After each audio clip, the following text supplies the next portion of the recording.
ang mga slogan ng mga human rights ngayon, my body, my choice. Kung ano ang gusto naming gender, kung gusto kong kung gusto kong patanggal at mag-iba ng gender ang aking katawan, karapatan ko to.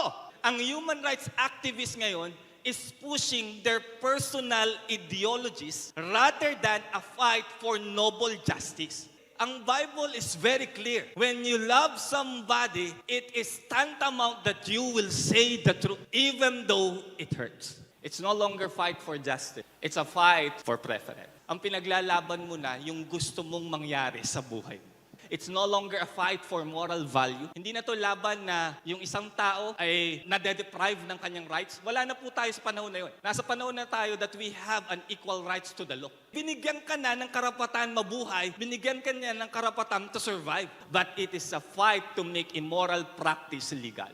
Don't fall short on the standard of God dahil ang Panginoon marami pang prepare sa iyo when you will just level up, when you will just grow up, when you will just live up to His glorious standards. Ang kaligayahan na akala mo kayang ibigay ng mundo, doble at higit pa ang kayang ibigay ng Panginoon. Ang yaman na akala mo makukuha mo sa mundo, when you know Jesus Christ, when you live on His standards, hihigitan niya pa ang pangarap mo, babaguhin niya ang buhay mo. You will never worry anymore. That's the life that God wants for you.